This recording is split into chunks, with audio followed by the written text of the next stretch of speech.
Hey guys, it's Coach Damon, and today we're going to bring you 5 reads that all point guards must know.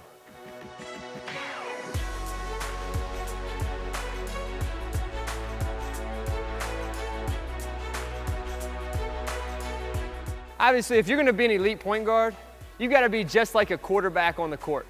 And sometimes that may mean you need to score the ball, or you have to be a lockdown defender, or one night you may have to be a distributor, and your main role may be to get other guys involved.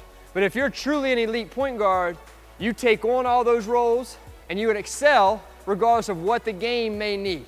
So today it's going to be you as a distributor and you getting to spots on the court and then knowing where, depending upon your offense, where your teammates are going to be. And then when you get to those spots, getting the ball on time, on target to your teammates so that they can make plays and make shots. Now our first read is going to be a simple penetrate and kick. When I attack down the lane line, I see help, and then my teammate fills to the corner. So as you can see, I've got a teammate here who's on the wing at a 45. And if I were to beat my man at the top of the key and I'm attacking down that lane line, if that chair is his defender, it's going to have to help over.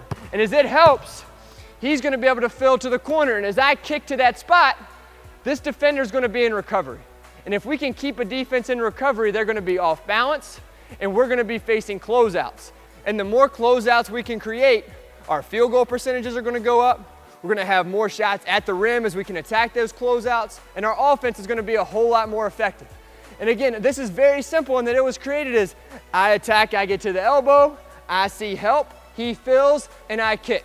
Now one thing we want to focus on that pass is I want to do as good a job as possible at still staying square to the backboard.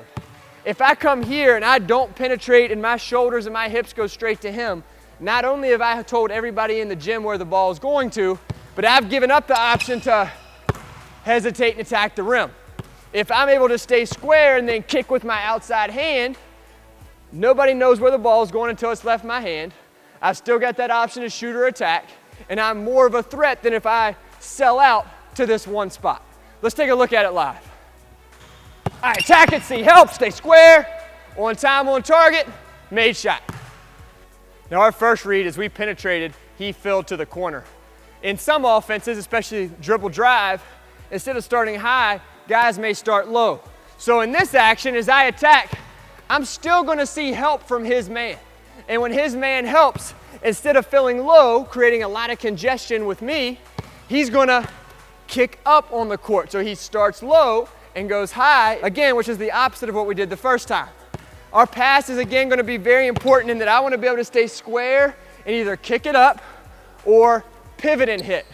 What I want to try to avoid is leaving my feet and jumping to pass, because chances are his man will have helped all the way to the lane line, and if I leave my feet, it's going to be a charge. So I attack it, I sharp stop, I kick, he makes the shot, starting low, filling high.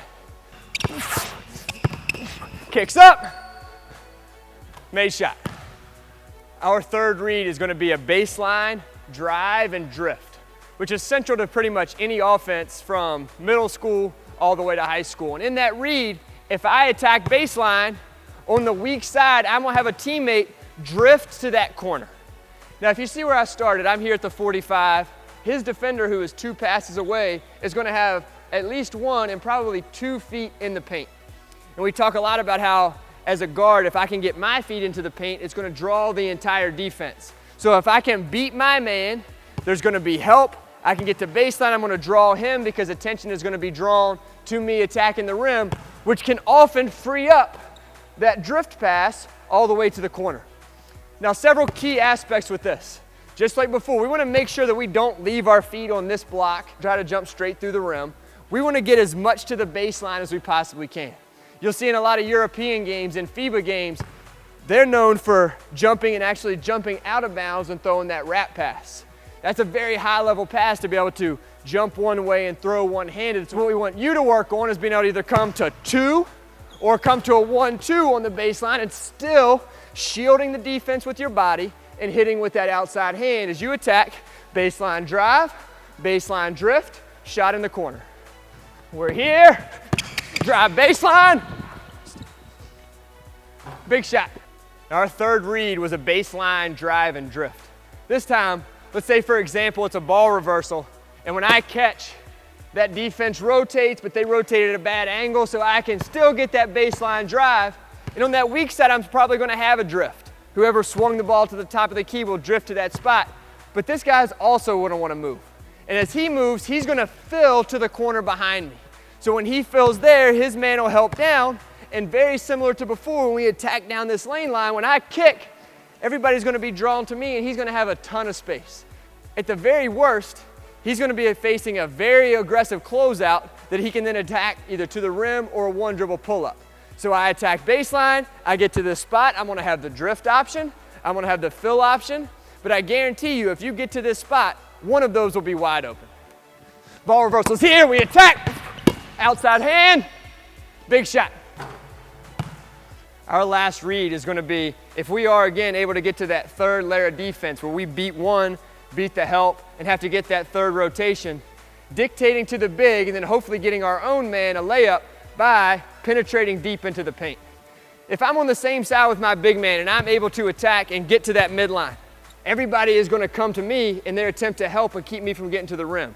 If that does happen and his man steps up, I'm gonna have an easy dump down to this spot.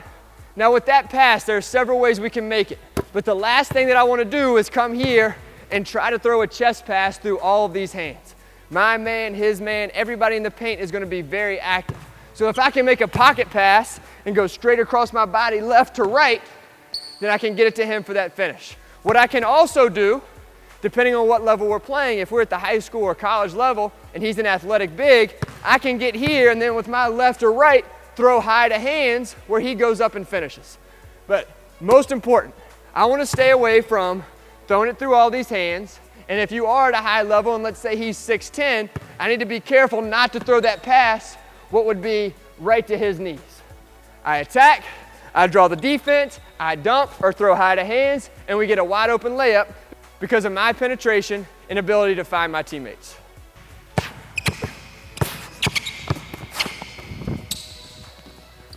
As a point guard, there are countless reads that you're gonna have to be able to make. These 5 are central to pretty much any offense that you're gonna run from middle school all the way from the professional level. You're getting to spots that are high percentage spots for you to make shots, which means the defense is gonna rotate and be in recovery.